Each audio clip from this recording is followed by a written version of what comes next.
하고 여러분 안녕하세요. 오늘 연대기적 성경개론 5주차 출애굽 광야시대 계속하도록 그렇게 하겠습니다. 자, 시대를 보는 출애굽 광야시대는 첫 번째 우리가 창조시대를 먼저 했죠. 그 다음에는 족장시대를 했습니다. 그 다음에 이제 출애굽 광야시대가 이제 이렇게 등장합니다. 창조족장 시대를 창세기가 가벌 했고, 출애굽 광야 시대에는 출애굽기, 그리고 이제 그 역사적 흐름으로서는 민수기 이렇게 흘러요. 그리고 레위하고 신명기는 같은 역사서긴 하지만 레위 같은 경우는 시내산에 있을 때 있었던 한 시점의 이야기고, 민수기 같은 경우도 신명기 같은 경우도 민수기 마지막 그 모압 평야에서 있었던 일이기 때문에 레위기하고 신명기는 여기에 이제 위치를 합니다. 그 다음에 이제 성문서로는 욥기가 창세기 아브라함 시기 때 일어난 일로 간주가 되고 있습니다. 그래서 우리가 지금 다루고자 하는 것은 이 부분입니다. 출애굽기, 레위기, 민수기, 신명기. 자, 지리로 우리가 이걸 한번 본다 그러면 지리로 보면 이게 이제 제가 조금만 올리겠습니다. 예, 지리로 보면 이게 지금 이제 이렇게 이제 창세기는 갈대아 우르에서 하란을 거쳐서 가나안 땅에 아브라함과 이삭과 야곱까지 있다가 요셉이 총리 대신이 돼서 가뭄 때 야곱의 전 가족들이 이 애굽으로 내려가는 걸로 창세기는 끝이 납니다. 그리고 출애굽 시대에는 이제는 드디어 이제 430년 이후에 이 출애굽 시대를 애굽 시대를 마감하고 출애굽합니다. 그리고 홍해를 거쳐서 시내산 쪽으로 이렇게 이제 오는 것이죠. 그래서 여기서 이제 레위기는 이 시내산에 1년 동안 거주를 할 때 성막 만드는 법과 제일 먼저는 이제 하나님께서 계명을 주시죠. 십계명을 비롯한 사회법과 시민법과 의식법 이런 걸 이제 줍니다. 그리고 레위기는 특별히 거기 제사 드리는 의식이라든지 절기를 지키는 것 여기에 관해서 이제 기록하고 있어요. 그리고 이제 민수기는 레위기에서 레위기 시내산에서 출발해서 이제 에시온 개별을 거쳐서 가데스 바네아에서 들어가려고 그러다가 불순종하면서 이렇게 38년 동안 40년간 이렇게 방황을 하게 되는데 그때 이제 방황의 끝에서 이제 가나안 땅에 들어가기 전에 모세가 모압 평지에서 이스라엘 사람들에게 하나님의 말씀을 전합니다. 이것이 이제 신명기입니다. 자, 그럼 우리가 출애굽기를 이제 보는데 출애굽기는 어떻게 되어 있는 거 하니까 출애굽기는 하나님의 여러분 이 홍해가 갈라지고 뭐 이렇게 여러 가지 기적이 많이 나타나지 않습니까? 하나님의 권능 또 그리고 거룩하신 하나님이 여기 나타납니다. 시내산에서도 임재하시고 또 성막을 통해서 하나님께서 거룩하신 하나님께서 임재하시죠. 그리고 여기는 이 성막을 만드는 부사렐과 오홀리압 같은 지혜로운 자들이 하나님의 성막을 계시하신 그대로 작성하는 과정이 등장을 합니다. 그래서 이게 이제 이 출애굽기의 첫 부분은 1장부터 18장까지인데 여기는 그야말로 애굽에서부터 시작해가지고 이제 물론 모세 얘기가 이제 먼저 나옵니다. 애굽에서 시작해가지고 출애굽해서 시내산까지 이르는 그 과정을 묘사를 해주고 있어요. 그래서 첫 번째는 모세를 택하시고 훈련시키는 과정이 1장부터 4장까지 나옵니다. 그 다음에 두 번째는 바로 이 방해가 5장부터 11장까지가 있고요. 그리고 하나님의 권능이 12장부터 18장까지 나타나는 그런 것으로 이제 구분해 볼 수가 있습니다. 그 다음에 이제 두 번째 부분은 그 법을 주시는 하나님이에요. 법을 주시는 하나님. 하나님께서 이제 시내산에서 이제 법을 주시죠. 법을 주시는데 19장에서부터 24장까지를 주십니다. 여기 보면 이제 도덕법과 사회법과 의식법이 나오는데 이러한 법을 하나님이 주십니다. 그리고 마지막 세 번째로는 25장부터 40장까지 제법 긴 장입니다. 16장에 걸쳐서 성막을 하나님께서 주세요. 그래서 하나님께서 법을 먼저 주시고 그 법을 어기실 경우에 용서받을 수 있는 길을 갖다가 이렇게 성막에서 용서받을 수 있는 길을 이제 하나님 허락해 주셨습니다. 그것이 이제 설계와 건축 연기와 그리고 이제 성막 완성 이렇게 나오는 것이 출애굽의 출애굽기의 구조입니다.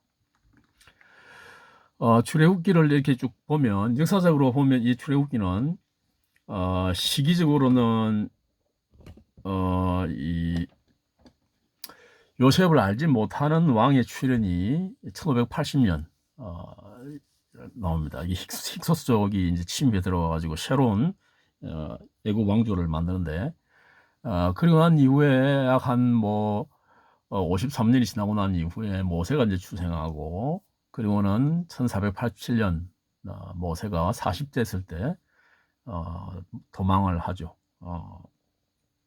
애굽 사람을 죽인 것 때문에 도망을 해서 저기 미디안으로 도망을 갑니다. 거기서 결혼을 하고 이제 생활을 하는데 하나님께서 이제 1447년 모세를 호렙산에서 이제 부르십니다. 그리고는 이제 하나님을 만나고 사명을 받은 모세가 애굽으로 내려가서 바로와 대면하고 10가지 재앙을 내리는 것이 5장에서부터 12장 36절까지 나옵니다. 그리고 이제 출애굽하는 것이 1446년인데 BC입니다. Before Christ. BC 1446년인데 여기에 대해서는 이제 설이 있습니다. 그 12세기 말 12세기 13세기 초 이쪽으로 보는 견해가 있고 1446년으로 보는 견해가 있어요. 이거는 이제 솔로몬의 성전 낙헌식을 기준으로 해가지고 애굽을 한 지 460년 이후에 이 성전 낙헌식을 했다. 그것이 이제 986년인데 그걸 460년을 더하면 1446년이 되는 거죠.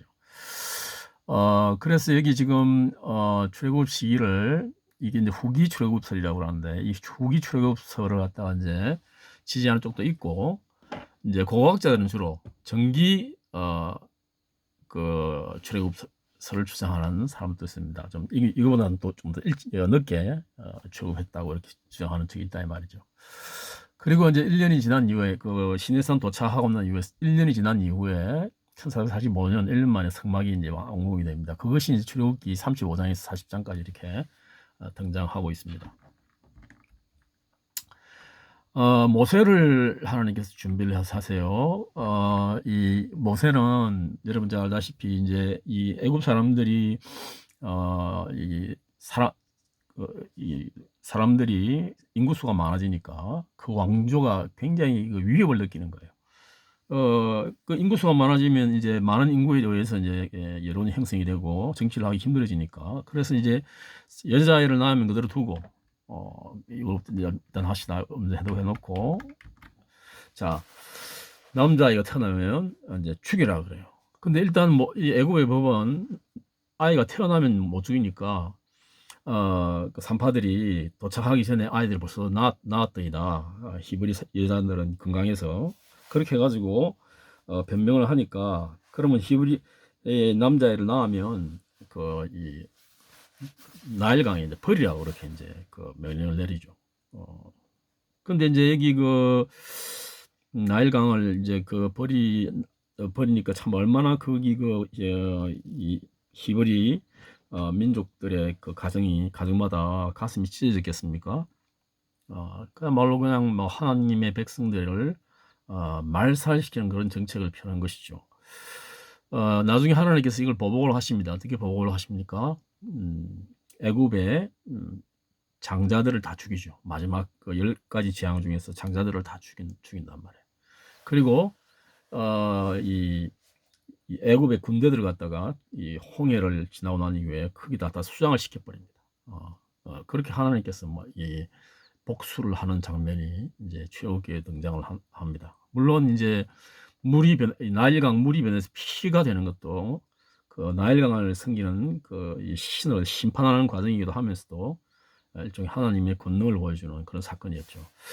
이 40년 동안 왕자로서 사는 동안에 그야말로 여러분 참 모세가 태어나서 이제 자라니까 애가 참 똘똘하게 보이고 정말 참 이렇게 죽이기 너무 아깝고 근데 그 갈대 상자를 만들어서 거기 역청을 바르고 물이 새지 않도록, 그리고는 이제 그 날량하게 띄웁니다. 그리고는 이제 어 자기 모세의 누나가 이제 그 일을 갈대 상자를 따라가죠. 하나님께서 다 그 섭리하셔서 마침 그 갈대 상자가 어디로 간 거 하니까 애굽 바로왕의 이 동생의 목욕하는 곳으로 이제 가는 거죠. 그래서 이제 그걸 본 거기 이 모세의 누나 미리암이 그 공주에게 제안을 합니다. 내가 한 여인을 아는데 이 아이를 위해서 젖을 먹이게 하면 어떻겠느냐. 그래서 이제 그 공주가 그렇게 허락하라고 해서 친모인 자기 모세의 어머니가 이 유모로서 모세의 젖을 먹이면서 키우는 이제 그런 이 상태가 이제 되는 것이죠. 그래서 모세는 어렸을 때부터, 여러분, 엄마가 제일 이 아이들한테 영향을 많이 주죠. 어렸을 때부터 이 모세에게 너는 히브리 사람이다 하는 것을 가르쳤겠죠. 우리가 그걸 어떻게 알 수 있습니까, 여러분? 모세가 나중에 이제 이 애굽 사람이 히브리 사람에게 못된 짓을 하니까 이제 이 못된 그 애굽 사람을 쳐 죽입니다. 그죠? 쳐 죽이니까 쳐 죽이고 이제 묻는데 그 다음 날에 보니까 히브리 사람끼리 또 싸우고 있는 거예요. 그래서 왜 동족끼리 싸우느냐? 그렇게 이제 이렇게 이제 하니까 히브리 사람들이 뭐라 그럽니까? 내가 어제는 애굽 사람을 죽이더니 오늘은 우리 히브리 민족까지 죽이려고 하느냐, 이렇게 해서 자기가 사람을 죽인 게 탄로납니다. 그래서 이 모세가 도망을 가는 거죠. 그래서 이 40년 동안 여러분 이 국가를 경영할 수 있는 이런 노하우를 어디서 여러분 얻게 됩니까? 왕궁에서 이제 그 국가를 경영하는 법을 배우게 되는 것이죠. 40년 동안은 뭔가 할 수 있는 사람, 자기 힘으로 뭔가 할 수 있는 사람이에요. 썸바디였어요, 썸바디. 뭔가 할 수 있는 뭔가 갖춘 그런 존재였단 말이죠. 그런데 그 사건을 통해서 이제 미디안으로 도망가서 양을 치면서 40년 동안 지내게 됩니다. 이 40년 동안 양치기로 왕자로 지내던 이 모세가 양치기로 지내니까 얼마나 초라한 생활을 하게 됩니까? 그래서 이 시대에는 모세가 그야말로 나는 아무것도 아니구나 하는 것을 깨닫게 되는 노바디의 모습으로 40년 동안 생활을 하게 됩니다. 여러분, 하나님께서는 자기가 뭔가를 할 수 있다는 사람을 하나님은 쓰실 수가 없어요. 하나님, 나는 아무것도 할 수 없습니다. 하나님만이 할 수 있습니다. 라는 사람을 하나님께서 사용하신다는 말이에요. 그리고 이제 다시 거기서 40년이 지나고 난 이후에 모세가 80이 되자 하나님께서 이제 모세를 불러다가 이스라엘 백성을 애굽에서 이제 탈출시키는 이런 리더의 역할로 세우십니다. 그래서 이제 호렙산에서 불꽃이 있는데 이 나무는 타지 않는 거예요. 그래서 이상하다 해서 가보니까 하나님께서 말씀하시는 거죠. 모세야, 너가 선 곳은 거룩한 곳이다. 왜 거룩한 곳입니까? 하나님께서 함께하는 곳이기 때문에 거룩한 곳이에요. 그렇죠? 산은 똑같은 산이지 않습니까? 그러나 하나님께서 함께 하시면 그건 거룩한 거예요. 우리가 여러분, 우리나 여러분 예수를 믿지 않는 분이나 다를 게 뭐지? 똑같잖아요. 그런데 우리가 하나님의 백성이기 때문에 우리는 성도라고 부르는 거예요. 이스라엘에 거기 지었던 그 성전 같은 경우 똑같이 뭐 지어진 거예요. 건물이에요, 건축물이에요. 근데 그게 왜 성전입니까? 거룩한 전당입니까? 거기가 하나님께서 함께 하시기 때문에 그 성전이 되는 거예요. 자, 어쨌든 그리고 그렇게 해서 이제 나머지 이제 그 40년 동안 이스라엘 백성들을 인도할 때는 모세는 아무것도 아니었어. 그냥 하나님께서 시킨 대로만 하는 사람이야. 난이었어, 난.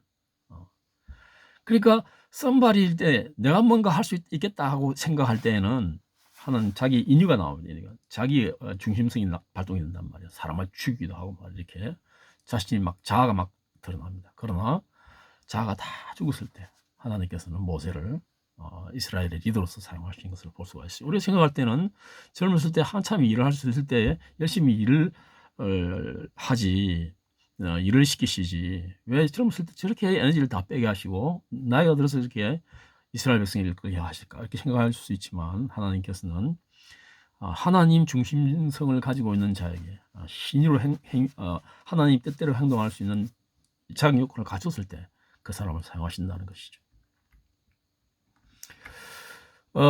특별히 이제 거기 이 애굽에 있을 당시에 하나님을 잘 몰랐어요. 그 히브리 백성들이 430년 동안 머물러 있었기 때문에.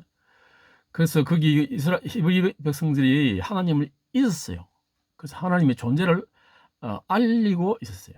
알리려고 모세를 보내셨고 또 10가지 재앙을 이렇게 내리셨어요. 하나님께서 이 장자만 죽이면 끝나는 거 아닙니까, 여러분?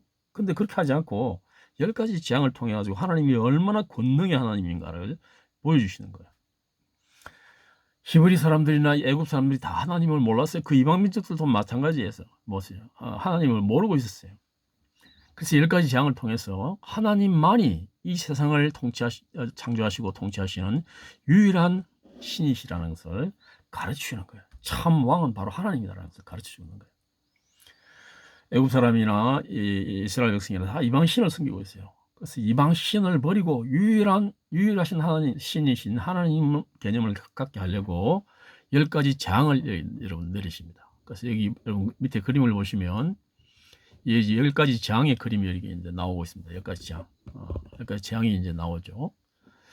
여기 이제 피재앙, 개구리 재앙, 이재앙, 파리재앙, 가족의 악질재앙, 독종재앙, 사람 몸에 있는 독종재앙, 그다음에 우박재앙, 메뚜기재앙, 흑암재앙, 장자를 죽이는 재앙으로 끝이 나는데 이 네 재앙 앞에 네 재앙까지 파리재앙까지는 이스라엘 백성들도 함께 당합니다. 그런데 5번째 재앙부터는 이스라엘 백성은 그 재앙으로부터 면제를 받죠. 이것은 계시록에 나오는 이 7 나팔, 7인, 7 나팔, 7 대접 이런 재앙과 연관성이 있는 그런 있습니다. 그러니까 성도들이 겪어야 할 부분도 있고 하나님이 때가 되면 성도들을 보호해 주신다는 것을 의미하는 거예요. 자, 어쨌든 이 10가지 재앙을 통해서 마지막에 장자를 죽는 재앙은 이제 도저히 바로가 이기지 못하고 하나님께 이제 항복을 하게 됩니다. 항복을 하고는 이제 거기에 가는데 내보내는데 히브리 민족들이 나올 당시에 이 전쟁을 수행할 수 있는 20살 이상 어른들이 한 60만 정도 됐습니다. 60만 정도 됐다 그러면 4인 가족을 기준으로 할 때 사륙 20대 240만 명 정도 되는데 사실 그 옛날 고대 당시에는 4인 가족이 넘었지 않습니까? 할아버지도 있고 할머니도 있고 하기 때문에. 그리고 거기 출애굽기에 보면 중다한 잡족이 같이 나왔다 이렇게 되어 있어요. 중다한 잡족이. 그 히브리 사람들을 감시하기 위해서 히브리 사람들이 살고 있는 그 거주지 사이사이에 감독관들이 살고 있단 말이에요. 근데 이제 이 장자를 죽이는 이 재앙을 두고 봤을 때 장자들은 애굽 사람들이 자기들의 장자들은 다 죽었는데 문설주에 양의 피를 바른 그걸 유월이죠. 양의 피를 바른 이 히브리 민족의 장자들은 안 죽었단 말이에요. 그래서 이 하나님의 죽음의 이 사자들이 와서 양의 피가 있는 곳은 넘어간다. 그래서 그게 유월절이에요. 유월절 넘어간다. 그리고 피를 바르지 않은 애굽 사람들이나 이 여러 민족들의 집의 장자들은 다 죽인 거예요. 그래서 그걸 보고 많은 민족들이 하나님만이 유일한 신이구나. 그래서 이스라엘 민족, 히브리 민족을 따라서 같이 많이 옵니다. 그 대표적인 사람이 누군가 하니까 여러분 성경에 보면 이 유다 종족으로 되어 있는 갈렙이라는 사람이 있죠. 그 갈렙이라는 사람은 원래 이 순수한 히브리 민족이 파가 아니었습니다. 유다파에 들어온 것이 이방 민족인데 유다파에 들어온 거예요. 그런 케이스였습니다. 네 번째 재앙부터는 이제 고센 지방에 네 번째 재앙부터 파리 재앙부터 이제 오지 않는 거예요. 그리고 이제 이 계시록 심판의 건너뛰는 그런 장면의 그 모티브를 이 출애굽기에서 제공해 준다. 그래서 이 하나님의 말씀은 창세기부터 계시록까지 쫙 일관되게 연결되어 흐르는 것이라는 것을 우리가 알 수가 있습니다. 자, 아까 말씀드렸죠. 출애굽기 12장에 보면 6월절이 나옵니다. 6월절이 나오는데 이 출애굽기 12장 6월절에 보면 이건 이제 양을 잡아서 피를 문설주에 바르면 하나님의 죽음의 신이 그 피를 보고 그 집의 장자는 죽이지 않고 건너뛴다 이 말이죠. 유월한다. 이것은 이제 예수님의 십자가의 그 흘리신 보혈의 공로로 우리 성도들을 구속하신 것을 예표하는 것이에요. 대표적인 겁니다. 유월절은. 그래서 예수님께서 유월절 어린 양으로 희생이 되신 거죠. 유월절이 되기 바로 직전에 예수님께서 돌아가신다 이 말이죠. 오후 3시에 금요일 오후 3시에 돌아가십니다. 금요일 오후부터 저녁부터 이제 유월절이 시작되니까 반드시 출애굽을 시켜야 하는 이유가 이제 있습니다. 그건 바로 뭐냐면 이제 소속이 바뀌는 거예요. 하나님과의 새로운 관계가 형성이 되는 것입니다. 그래서 하나님만이 유일한 하나님 신이심을 갖다가 이스라엘 백성들이 반드시 알아야 되는 것이고 죄악된 세상과 세속으로부터 구별된 삶을 살아가야 한다. 그래서 우리로 하여금 우리의 모든 죄를 예수님께서 용서해 주셨습니다. 그건 단번에 이루어지죠. 용서라는 것은 그걸 갖다가 칭이라 그래요. 칭이. 칭의 이후에는 뭐냐? 의롭다 인정을 받은 우리 하나님의 백성들은 그 다음 이후에는 예수님 하나님께서 원하시는 삶을 살아가야 되는 거예요. 그걸 갖다 성화라 불러요. 그래서 우리는 이 세상에 살고 있지만 이 세상에 살면서도 동시에 하나님의 백성으로서 이 정체성을 가지고 살아야 하기 때문에 거룩한 백성이에요. 그래서 세상과 세속으로부터 구별된 그런 사람들이란 말이죠. 그게 바로 뭐냐니까 이스라엘 백성들이 애굽의 우상을 섬기는 애굽으로부터 불러내어서 광야에서 하나님께서 훈련시키시고 하나님의 백성으로서 자격을 갖추게 하는 그런 훈련의 과정을 거치게 하셨다는 것입니다. 자, 여기 보시면 이제 출애굽의 여정이 이제 쭉 나옵니다. 출애굽의 여정이 나오는데 이 출애굽의 여정을 이렇게 쭉 시내산 언약이 이제 그 출애굽 19장에 이제 나오는데 이 출애굽 여정을 보기 위해서는 이 지도를 우리가 조금 보는 게 도움이 됩니다. 여기 보시면 여러분들이 이제 제일 먼저 이제 저기 고센 지방에서 하나님의 행위가 나옵니다. 행하심이 그 람셋 에서 이제 람셋과 비돔의 그 성들을 건축했지 않습니까? 이스라엘 사람들이 노동력을 통해 가지고 그리고 이제 하나님의 행하심이 이제 저기 뭡니까 시내산에서 나오고 그다음에 또 고센 땅에서 여러 가지 이제 이 뭡니까 그 10가지 재앙과 또 유월절과 이런 것들이 이제 하나님의 행하심으로서 나와요. 자, 이 하나님의 행하심이 이제 계속해서 쭉 이렇게 나타나는데 그걸 갖다가 이제 한번 보면 자, 경로를 보면 이렇게 돼 있어요. 출애굽 경로는 그 위에 이제 이 성구를 보시면 여호와께서 그들 앞에서 가시며 낮에는 구름 기둥으로 그들의 길을 인도하시고 밤에는 불 기둥으로 그들에게 비추사 낮이나 밤이나 진행하게 하셨다. 이렇게 이제 성경이 기록하고 있습니다. 그래서 제일 처음에는 이제 바로에게 10가지 재앙을 하나님이 내리시죠. 바로에게 하나님이 10가지 재앙을 내리셔가지고 바로가 도저히 하나님을 감당을 못합니다. 내주지 않으면 애굽이 망하는 그런 위기에 처해서 이제 이렇게 보내주는데 미련이 남죠. 왜냐하니까 그 전체 인구가 한 300만쯤 된단 말이에요. 300만이나 되는 노동력이 없어지니까 애굽 경제가 말이 안 되겠죠. 그러니까 너무 억울해가지고 뒤쫓아옵니다. 이스라엘이 애굽 땅에서 이제 출애굽 12장 보면 나옵니다. 람세스 출발하죠.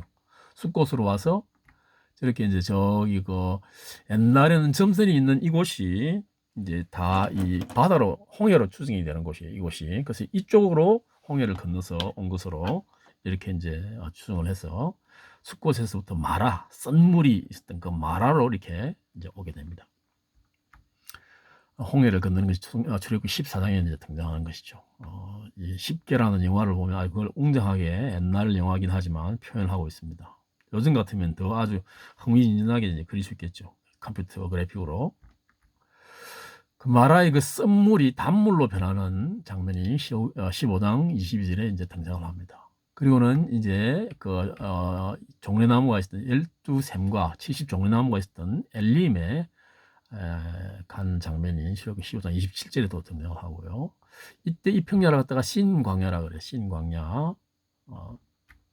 여기서 이제 돕 가로가 가서 러비딤이라는 곳을 갑니다. 여기서 이제 만나와 메추라기를 출애굽 16장에 보면 내리십니다. 만나는 뭡니까? 이것이 무엇이냐 이런 뜻이에요. 단 과자같이 그런 걸 매일 하나님 주셔가지고 그걸 먹으면서 이스라엘 백성들이 살았습니다. 그리고 또 고기를 육고기 대신에 어, 여기서 이제 뜨거운 바람이 이렇게 불어오면 메추라기가 이쪽에 막 등장을 해요. 그리고 메추라기를 통해 가지고 고기를 먹이시는 하나님의 모습을 우리가 기록기를 통해서 우리가 볼 수가 있습니다. 르비딤에서 이제 시내산으로 오는 여기에서 이제 아말렉과의 전투가 일어납니다. 그래서 이제 모세가 손을 들면 이제 이기고. 근데 여러분 아말렉과 전쟁을 할 때 별 어떤 뭐 무기가 없었어요. 뭐 이때 당시에 아말렉 같은 경우는 뭐 철기로 무장을 해가지고 이렇게 전쟁을 했지만 이스라엘 백성들이야 노예 생활을 하다가 전쟁을 하게 되니까 뭐가 있습니까? 그러니까 어떻게 합니까? 모세가 이제 손을 드는 것이죠. 모세가 손을 딱 들면 전쟁에서 이기고, 모세가 이제 손을 내리게 되면 힘이 빠져서 내리게 되면 이제 전쟁에서 지게 되는데, 아론과 훌이 옆에서 모세의 팔을 들어서 이제 도와줍니다. 그렇게 승리를 하고 시내산에 이제 도착하게 되는 것이죠. 여기서 이제 시내산 언약을 맺고 십계명을 받고 성막을 어떻게 제조할 것인가 하는 것을 갖다가 배우고 난 이후에, 그리고는 다베라로 가서 백성들이 원망을 해요. 백성들이. 그리고는 이제 에숑게벨, 여러분 여기 지도상에 보면 여기 협곡이 쭉 돼 사이에서부터 에숑게벨이 지금 오늘날에도 굉장히 중요한 이스라엘 항구입니다. 이 세계의 네 개 나라가 만나는 거죠. 여기 이집트라는 나라와 그리고 이스라엘, 그리고 요르단, 그리고 여기는 뭡니까? 사우디가 만나는 이 네 개 나라가 만나는 곳이 에숑게벨이라는 곳입니다. 그 길을 거쳐서 이제 어디로 가냐면 가데스 바네아라는 곳으로 갑니다. 가데스 바네아로 가가지고 각 지파마다 한 명씩 정탐꾼을 이제 뽑아서 이제 이 가나안 땅을 살펴보도록 그렇게 이제 만듭니다. 그래서 이제 가나안 땅에 이제 정탐꾼이 갔다가 이제 쭉 올라갔다가 하솔까지 올라갔다가, 그리고 그 모든 정보를 가지고 다시 이제 돌아옵니다. 이렇게 돌아옵니다. 여기 이제 여기에 정탐꾼을 숨겨준 아합 이야기도 여기 이제 등장하게 되는데, 물론 그거는 이제 여호수아서에 이제 나오게 됩니다만은, 이때는 이제 갔다 와서 보고하는 것이 내용은 비슷해요.